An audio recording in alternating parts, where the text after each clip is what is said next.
Hello and welcome to Fair Isle. This episode is a little different. Yes, we're often asked what it's like to live on a boat full time, and the next question is usually, how much does it cost? Yeah, big questions, and the two are interconnected. So this is our attempt to answer both those questions. I hope you like the film.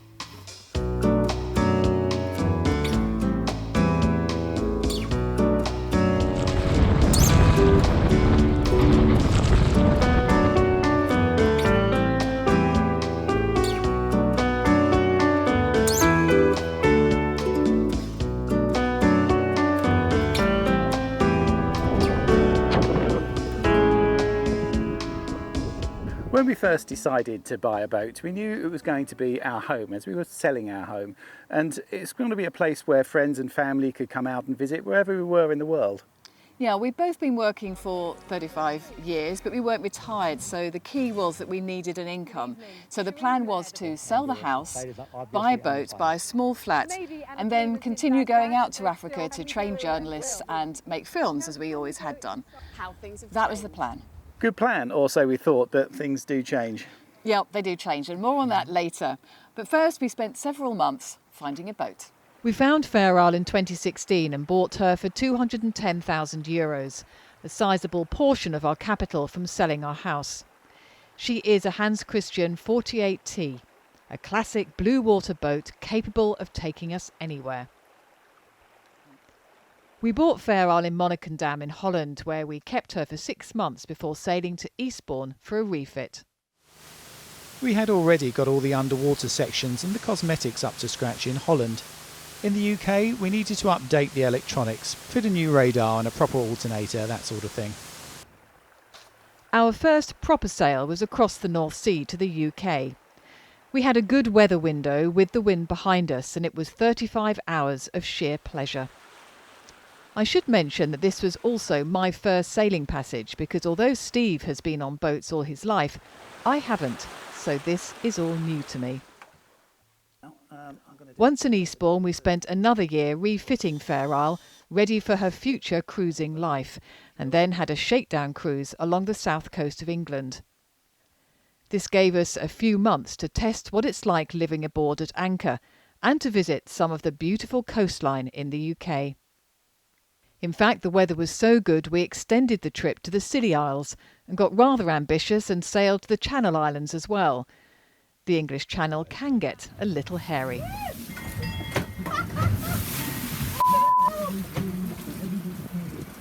So it was a very useful thing to do, that, wasn't it? The shakedown cruise, it was the whole summer that we were out, and although we'd already been living on the boat in Holland and in Eastbourne, being out at anchor is very different, isn't it? You learn much more about the actual cruising life. Yeah, and it's not just living on the boat and having it wobbling around all the time, but it was, how do you power it? You know, what's it like being at anchor? Do you trust your anchor?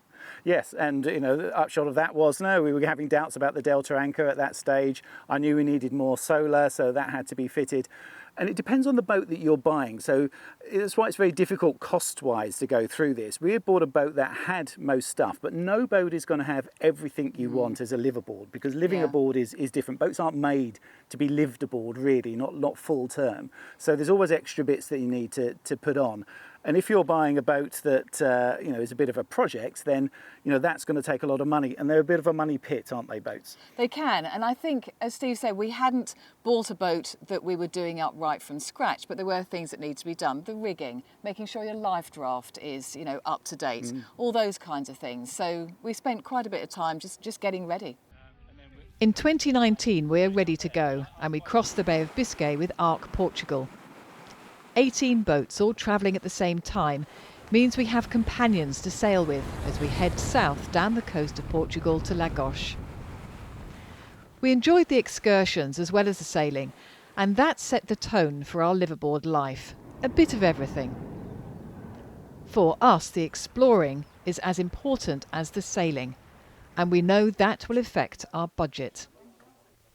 We divide our budget into 6 categories, and they look like this. The boat. That includes maintenance, insurance, replacing things that break, fuel and water.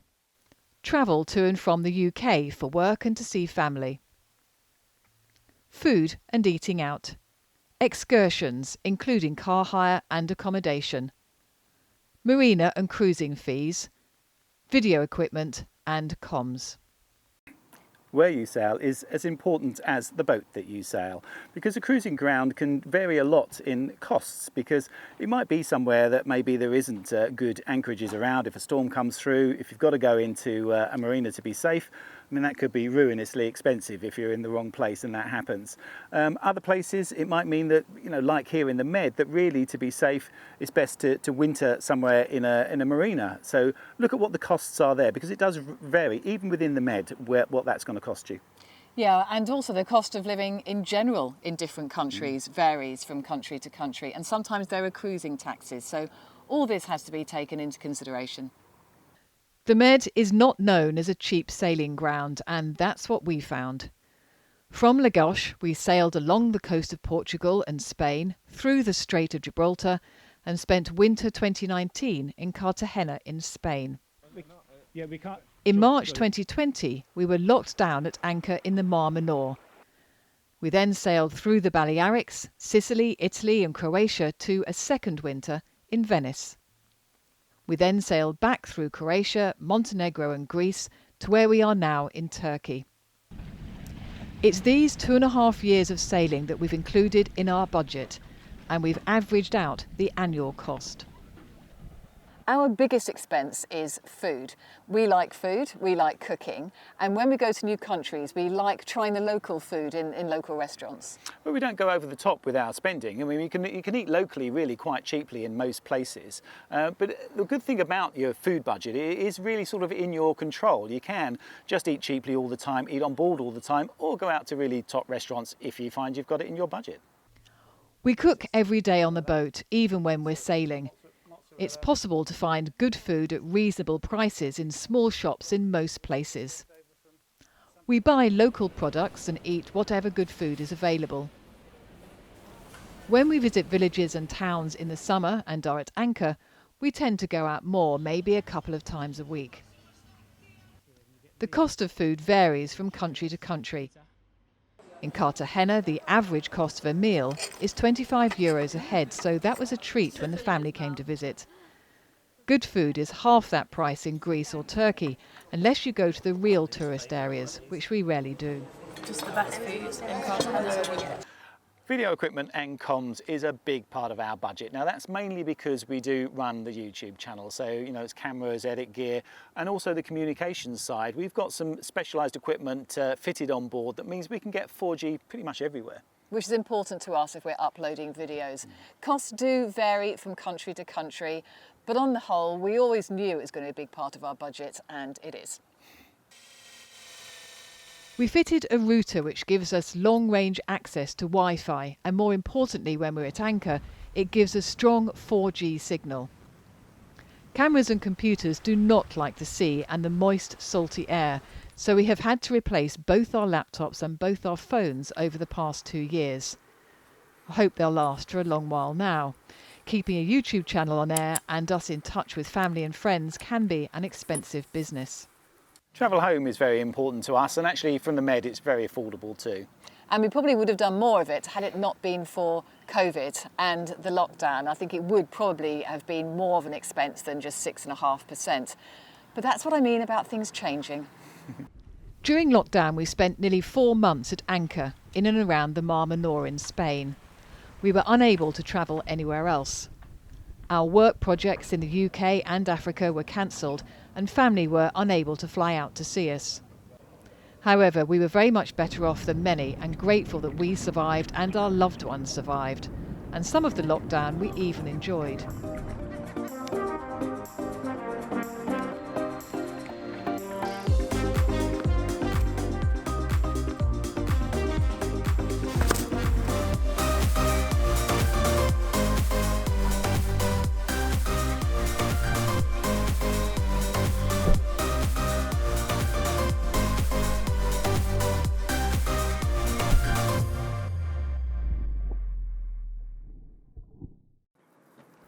This time was a big push for us to fill the gap in our lifestyle and income by swapping our broadcast filmmaking work with a new focus on our YouTube sailing channel.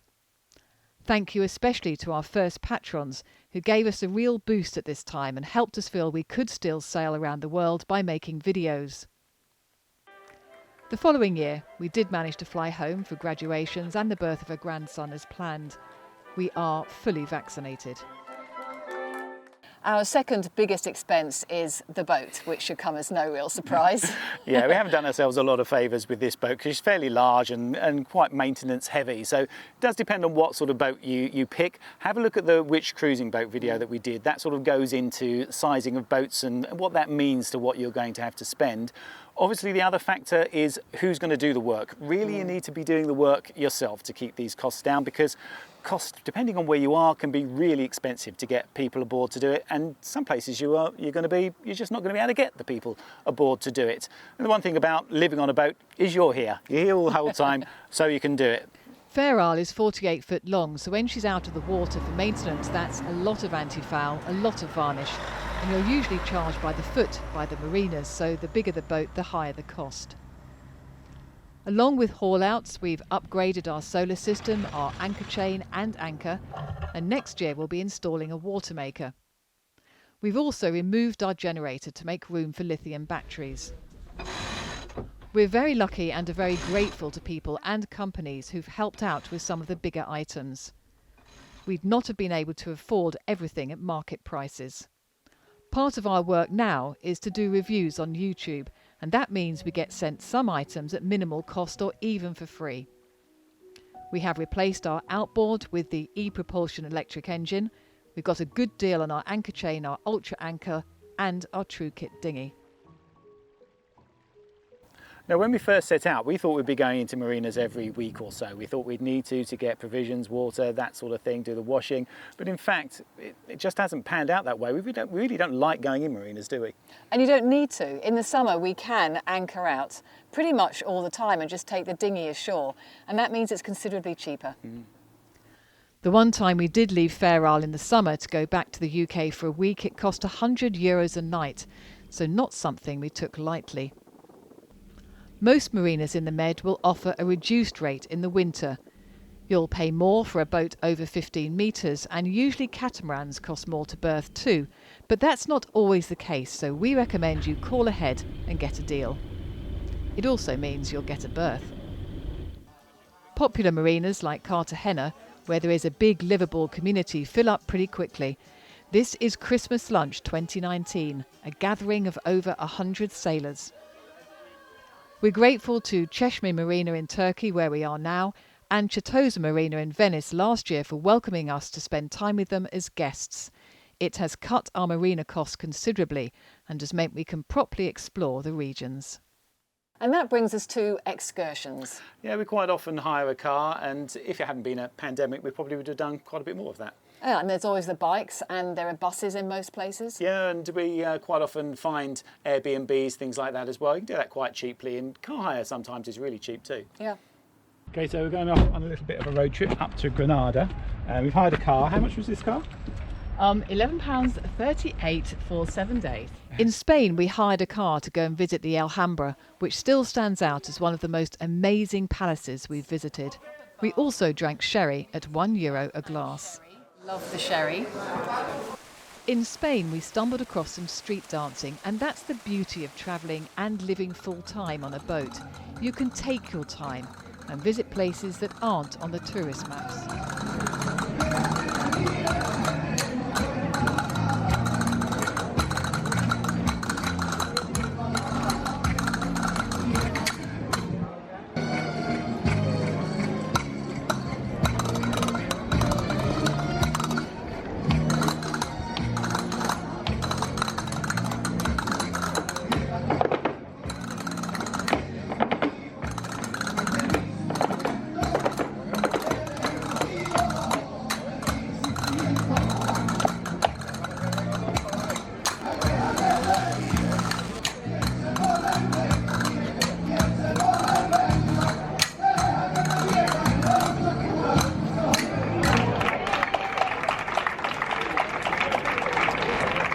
In Venice, we had the city to ourselves during lockdown. A whole line of wrapped up gondolas.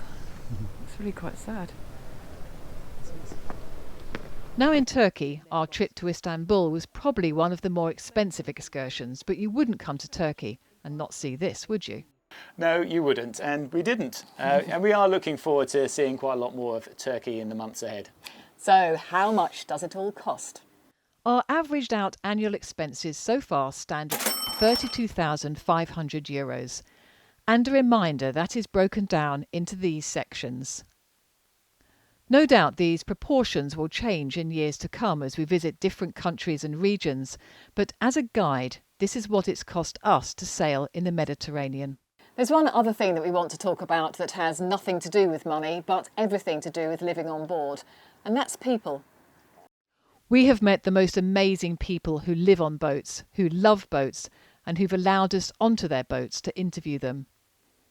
We've also met people in the countries we visit who've welcomed us into their lives because we have boats in common, and they are wonderfully generous people.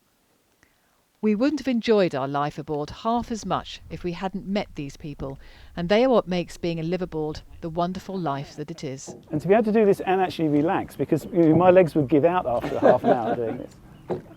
So thank you to all the people we've met since we bought Fair Isle and have made sailing just so much fun. We're often asked how long we're going to keep going, how long it's going to take us to get wherever we're going to go, and we have no idea. No. We have no plans to stop yet though. But the answer is it doesn't really matter. We'll keep going, and as long as we enjoy it, which we certainly are at the moment.